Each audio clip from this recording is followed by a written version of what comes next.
Well, the Oklahoma 2021 deer season, I would say I was particularly looking forward to it for a couple reasons. The big buck work that we had done, we had put in alfalfa, 35-acre alfalfa place on one of the places. We had, moved blinds around. We had hung some different stands, and we were excited. We had also just got the Wallahatchie back. We were beginning to build that place.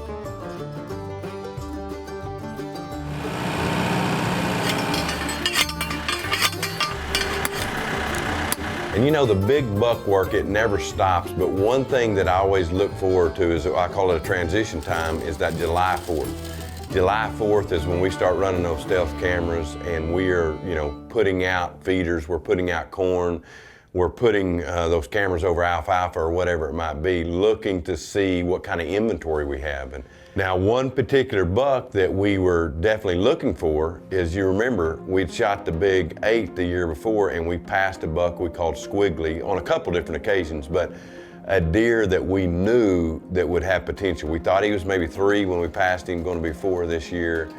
And sure enough, on that very alfalfa field, we got some unbelievable 4K footage on a stealth cam, and he was big.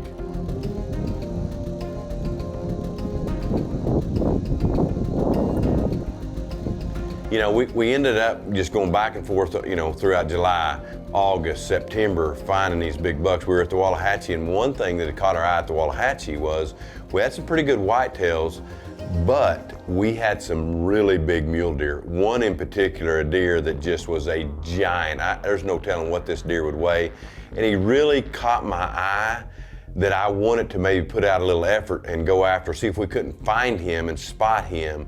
And I would have been willing 100% to put an arrow in him and use one of my Oklahoma tags. Well, guys, opening day, Oklahoma, October 1st. We do got a little cold front end, rainy situations. The only thing that we've got is a little different is usually I'm after a big whitetail on October 1st, and I have a few big whitetails, but they're just, man, it just seems like they're not ready to shoot. They're just not in an area where I can get to them without messing them up. But those of you may not know, we have the Wallahatchie back, and man, has it been fun trying to get this thing where it needs to be. And right off the bat, I found a mid-80s right here in Oklahoma mule deer, a giant, and that's what we're gonna go try to find this morning. We're gonna go get on a hill, drive around, whatever, and see where we can see where this deer's at, and then make an attempt and go kill this sucker. Big old muley right here, Oklahoma, opening day. We'll see. As we started in there, I couldn't find a mule deer. I mean, Cole and I just spent hours. We were on different hills, and we were spotting a lot of deer, but we just could not find him. And we learned a lot. I'm glad we did it, but we literally, I don't know if this deer moved, I don't know, but we could not find him. And inch by inch, it started pushing us back to that Brody farm because we did have some bucks of age over there, and muzzleloader season was going to creep up on us, and it was time to find a big buck.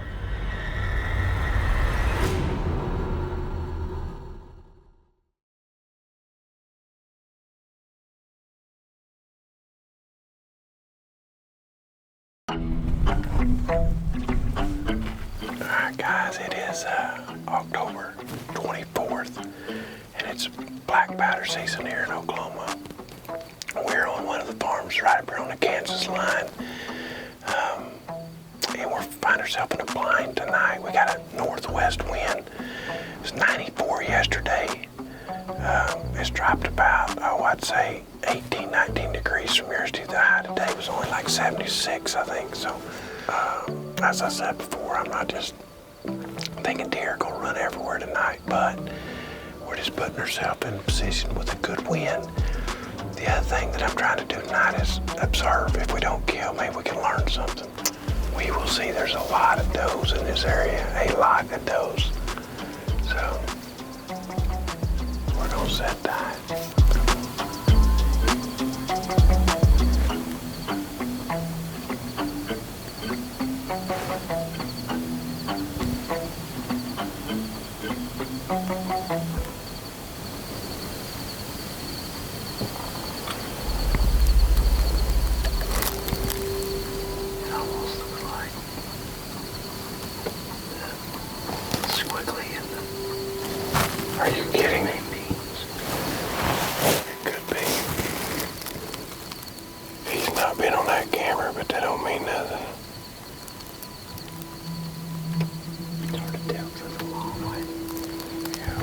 probably the one that we're not going to shoot. He's a crab claw 10, big old frame. And then the other one's a shooter, probably that big 8. It could be something different. There's no telling. There's so many big deer on this place this year.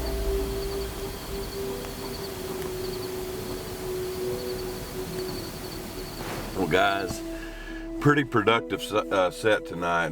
Going in tonight, definitely was hoping to kill a big deer, but one thing is just back to my roots up here is just observation, and that's what we went in for, is to learn something. And literally 1 mile away, actually on X, it's 0.94 miles across the river over there, we spotted activity. And anyway, started glassing, started using the big camera to look over there, and sure enough, there's 2 big deer. You know, it might be some deer I know, but man, they look pretty big, and we got some good deer over there, but I don't know, just something about these deer, they look a little different. So anyway, I think it's a productive night. We're gonna get out of here, go get some rest, get something to eat, and get after it tomorrow.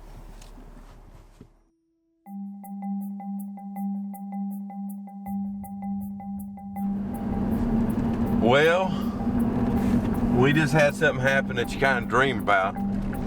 So we were observing last night. Obviously y'all knew that we saw some really good deer across the way, and we went and slipped in, checked that camera, and not one, but 2 giants. Probably one of them, I'd say, you know, 170s, and the other one's in the 180s. So, and I got a perfect wind for it today. So that's probably what I'm fixing to do, is go in there and see if we can't get on him. Anyway, we will see. It's pretty exciting though.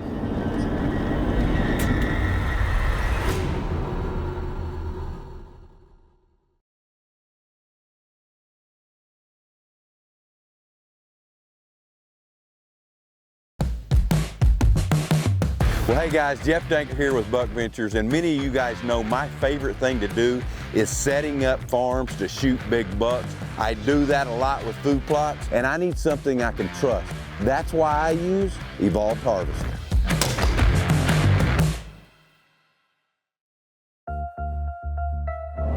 So we last night went in to try to lay our eyes on squiggly or a good buck.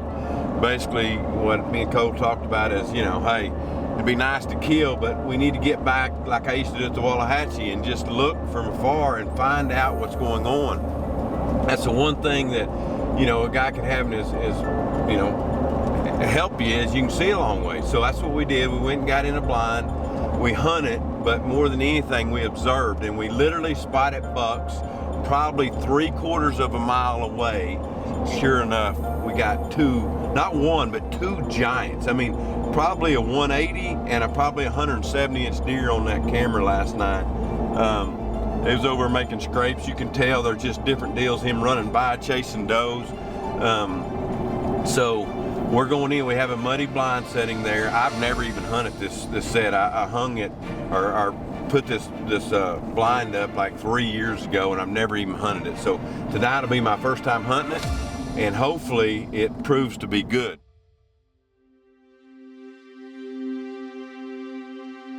We're set up, we're in a muddy blind tonight, and we're hunting a deer. Basically call him the scrape buck. I can't place the deer. I know we probably got pictures of him from last year, but anyway, we spotted him last night from an observation stand way over there in those trees. He was making a scrape. So anyway, I think this deer, he's definitely fully mature, big bodied, probably close to 180-inch deer for sure. He's definitely one I want to load in the back of that Ford tonight, but it's exciting to be in the deer woods. I mean, we kind of been grinding.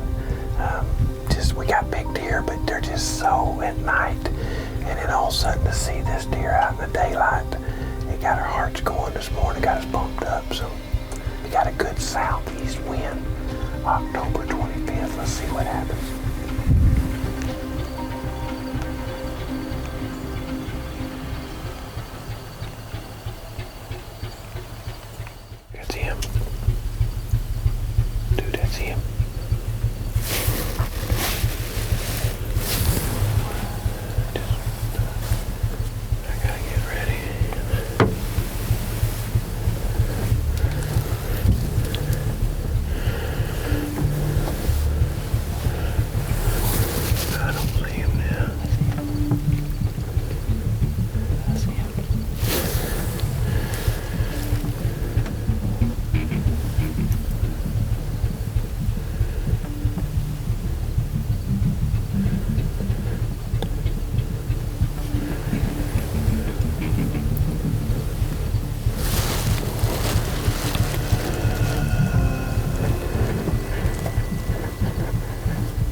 Well, hey everyone, I know you have a lot of knife companies you can pick from, but let me tell you which one's the best, and that's Cold Steel. And the reason why, they got the best steel on the market. It's gonna stay sharp for you. They got a huge variety from everyday carry to skinning and hunting. You will not go wrong with Cold Steel. Make sure and check out coldsteel.com today.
We was fixing to get epic.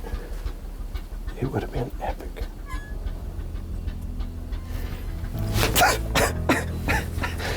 Oh my goodness, happy birthday to me and Cole. We just shot a booner. Oh my gosh, and let me tell you, it ain't Cole's typical high speed whatever. But I'm gonna tell you, I was kissing this GoPro when I shot. He comes in and he's gonna give us unbelievable footage. And a doe we've got around, and I guarantee you she got her wind back here. And we held all night with all these does. And man, I had to get down on my knees, and Cole had to freehand it, get it off. We couldn't get this window open because we had blocked it. We had talked about it earlier. We're like, no, we ain't gonna need that window. We ain't gonna need that window. We're gonna block it off. So we couldn't get it open, so Cole had to freehand it. And hey, I am thankful, Cole. So put your light on that tree, that Y. See that Y? I think he's right behind it. He had to come right through here. Oh, I see legs. I see legs, Dad. I don't know if he's got a rack. I think it's a little 7-point. I think it's a little 7, isn't it? Here.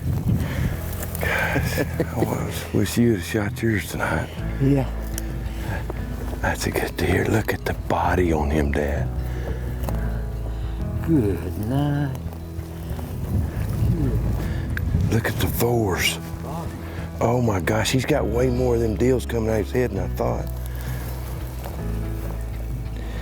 Hey, got a cluster of them. Oh my goodness. Guys, let me just tell you, look at that deer. I mean, that thing has got everything. Look at the tine length, got mask. Look at all these stickers. Golly, unbelievable. Northwest Oklahoma, we're literally 1 mile from Kansas, guys. And let me just tell you, it don't get much better than that. You know, John 15:5 is a verse that I live by. It says, you can do nothing without him.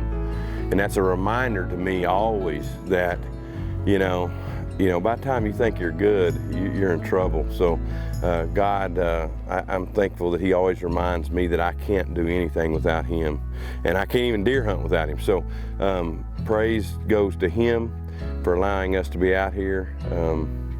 Unbelievable, guys. Just a great buck. I'm so thankful God made whitetails, because it is literally, it just don't get no better. Look at that, guys. Look at these, what character. And the body, guys, you know how it is most time when you say, look at the body of that deer, it's always a little rack, right? Well, this has got both a big rack and a big old body. Oh my goodness. Thank you, Lord. Welcome to this week's Walk by Faith. Turning to Romans 5:8 today, where it says, but God demonstrates his own love towards us in that while we were yet sinners, Christ died for us. We were his enemy, and Christ died for us. They spat on him, they scourged him, they did all that, and he died even though he could have got out of that. He could have called 1,000 angels. And really the picture here is that we are to die to so many in this world. We're to die to our wife, we're to die to others, and be selfless and be thinking of others as Christ did for us, and that's the gospel in itself. Guys, I'm Jeff Danker, and remember, as we always say, shoot by sight and walk by faith.